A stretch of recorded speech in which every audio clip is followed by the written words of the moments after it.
What's up, y'all? Anderson here to talk about Gout Gout from Australia. He, of course, has been making a ton of noise all throughout the year since January of 2024. And we just got some recent news that he is going to be going over to Florida to train with Noah Lyles under Lance Brauman and the Pure Athletics group down in Claremont, Florida.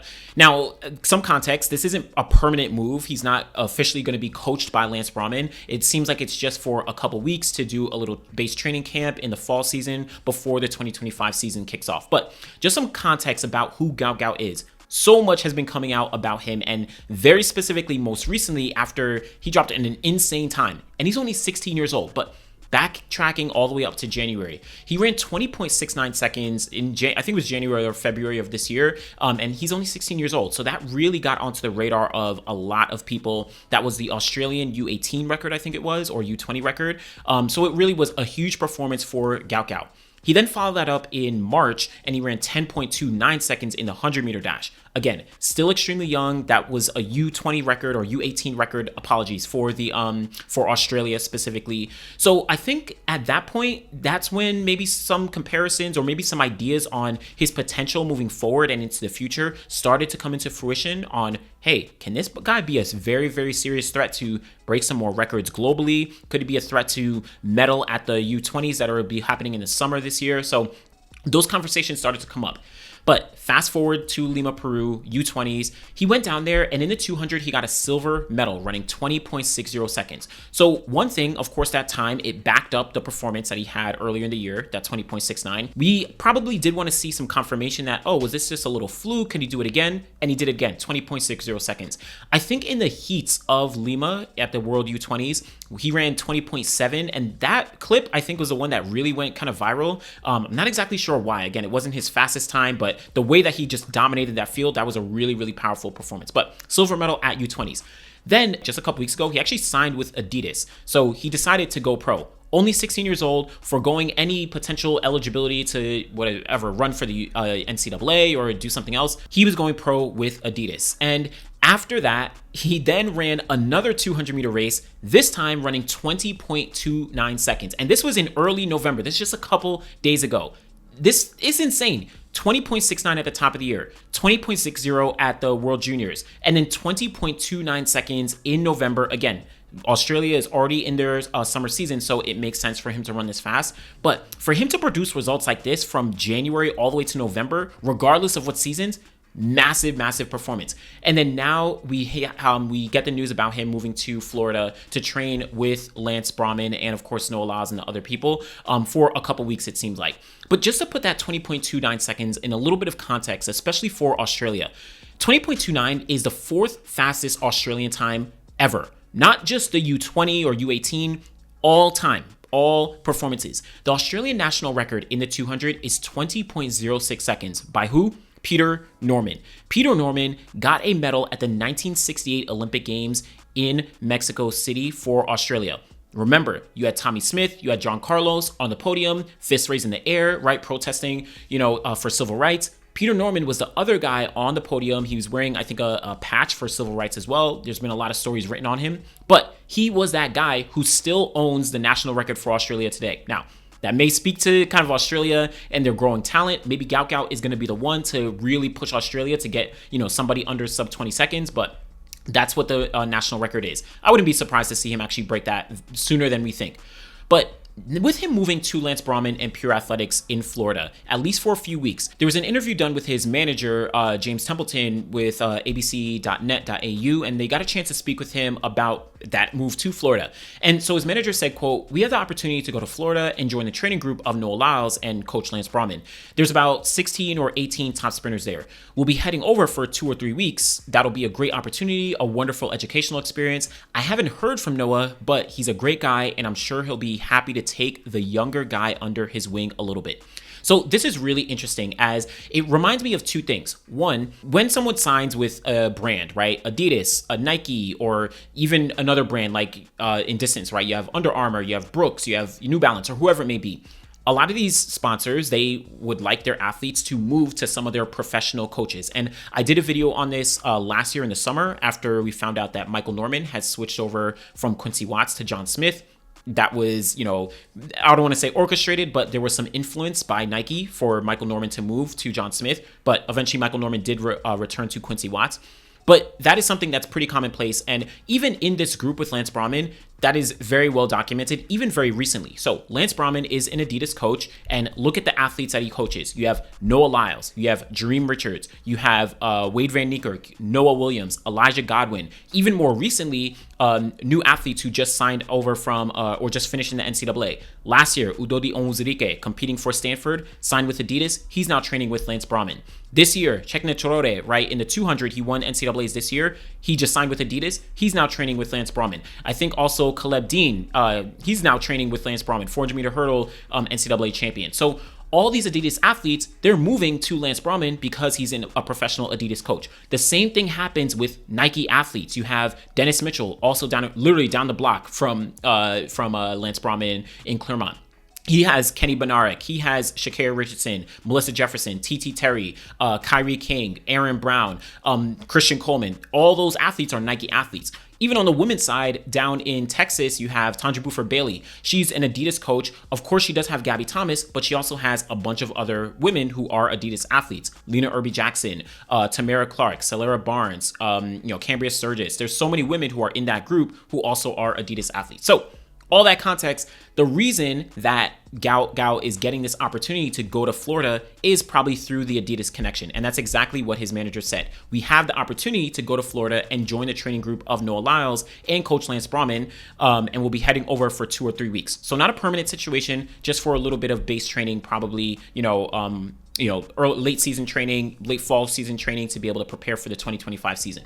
The other thing this reminded me of is what I think occurred a couple times with Wade Van Niekerk, right? Wade Van Niekerk went down to Jamaica to train with Usain Bolt and Johan Blake under Glenn Mills. And you might be thinking, Usain Bolt, he ran for Puma. Well, Glenn Mills is an Adidas coach. Remember, Johan Blake for most of his career was running with Adidas before late in his career he switched over to Puma. Glenn Mills is still an Adidas coach. Look at the athletes he trains. Oblique Seville. He has Antonio Watson, Zarnell Hughes. All those are Adidas athletes. Even the Races Grand Prix, I think, is an Adidas sponsored meet. So that's another situation where an athlete, like at that time of Wade Van Niekerk, who was training in South Africa, he got a chance to train for a little bit in Jamaica with Usain Bolt, probably, orchestrated with Adidas. Very similar situation here. So this is really dope. I think it's going to give Gout Gout a really good opportunity to get some exposure to some high quality pros.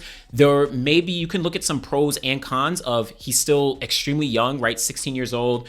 Maybe, you want to make sure his development is going, a little bit smoother. But I think the fact that he did sign with Adidas as opposed to going to the NCAA and, burning out, a couple years down the line, maybe that's a good move. And he'll only be there for a few weeks. So I do like that move as well, and the opportunity that Gout Gout will have. And Lance Brauman, shout out to Lance Brauman. I've had the opportunity to speak with him a ton of times, and he is a very, very, of course, intelligent, measured, but also like very, very chill coach that, at least in my experience from, speaking with him, it seems like he's going to, of course, have the best interest for Gout Gout and is definitely going to provide him with the best skills and the best knowledge for him to then translate when he goes back to Australia. Gout Gout is going to be in some good hands for the few weeks that he'll be down here. But also I do want to talk about the idea of the next Usain Bolt. And I think it was Jumpman. He did a video recently on, just the next Usain Bolts or whatever. This is such an interesting label that we give. And I think it's, for us as fans, kind of reaching for what is, I was going to say what was, but what still is the pinnacle of track and field success, whether man or woman. Usain Bolt is the greatest track and field athlete in terms of course, performances, but then also in terms of notoriety and exposure. We've never seen anything like Usain Bolt. Yes, even Carl Lewis back in the 80s and the 90s, Usain Bolt transcended on a level that I don't think we've ever seen. And, his manager, again, he was able to speak a little bit to the Usain Bolt comparisons and how they are kind of trying to temper things down a little bit. So his manager in Templeton said, "I've avoided using the Usain Bolt comparison. I think that's unfair to a young athlete. For 18 months, I've basically said a blanket no to every media outlet in Australia that has asked. We just want to allow him to be a normal kid at school. We don't want him to have any distraction. It's all going to be ahead of him. We want his life to be as normal as possible for as long as possible." So I like this, right? I think I kind of noted this with the Let's See the Boho video after I think the Rome Diamond League, where we want athletes to be compared to whoever it is, a Usain Bolt or the next face of the sport or whatever it is, right? We want to rush them into it because we're seeing something special. But an athlete like this who's still 16 years old, they're still extremely young. So they're going to have time to develop. And I think that also speaks to why they're maybe going to Lance Brauman for just a couple weeks. They're going to have time to develop, get a little bit of exposure with some professionals and with a professional coach, come back to Australia. He's probably still in school. He's probably still going to be, continuing on with his day-to-day for the most part, along with, of course, his new pro contract. But let's not rush him into some big things. I think it's the same thing for someone like Alexi Boho or even an Arian Knighton, where Arian Knighton came out the gate running 19.8 in 2021. 2022, he runs 19.4. Boho, he was killing it at the World Juniors. And then, of course, now, he got the Olympic gold a couple years later. But these athletes, we see so much talent in them and we see that they're so special. So we're inclined to be able to push them and say, yo, they are the next one up. They're coming. But I do like the fact that his manager and probably other people around him are taking a little bit more measured of an approach. But I feel like we kind of did this a little bit with someone like an Arian Knighton, where he came on the scene in 2021, went pro with Adidas, immediately made the Olympic team, running 19.8s, gets fourth in Tokyo. Oh, he's going to be the next up. 2022, runs 19.4 at LSU early in the season in April. Oh, he's going to win the World Championship gold. He's going to beat Noah Lyles. Gets the bronze medal at the World Championships. 2023, we're like, yo, I think that Arian Knighton's going to come this time, whatever. Gets a silver medal at the World Championships. Then this year, I know that, he had the all that stuff that happened early in the season with the whereabouts or whatever it was, the tainted meat. But he gets to gets to the Olympic Games, finishes just outside fourth place again. So it's not going to be that linear progression that we might have expected. His personal best is still 19.4 from all the way back in 2022. Let's see the Boho. He's had a little bit more gradual of a progression, but look at what we were doing in 2023. Even probably myself. People were saying that, yo, he might be able to win double gold at the World Championships, or he might be able to win double gold at the Olympic Games.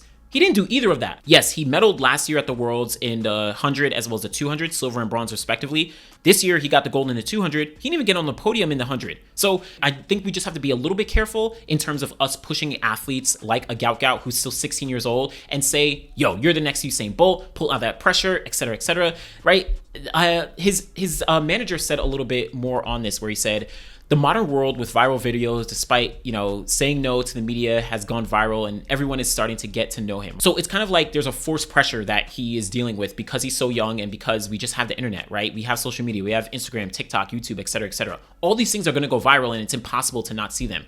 But he does say, having seen a lot of great young athletes and sprinters over the years, I'm firmly convinced he has that something a little bit special to kick through to the very highest levels. It's great watching him run. He's got that flow and rhythm, which is just mesmerizing.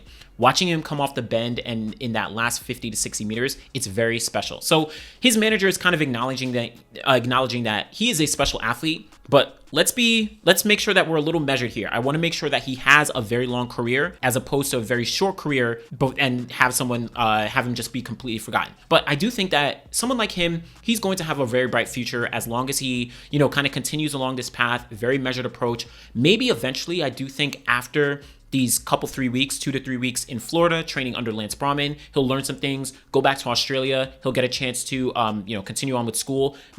Probably after he graduates high school, I suspect that he might move to the United States to train under Lance Brauman. We just saw someone, Tori Lewis? She just moved over to the Netherlands to train with Femke Bol and Lieke Klaver.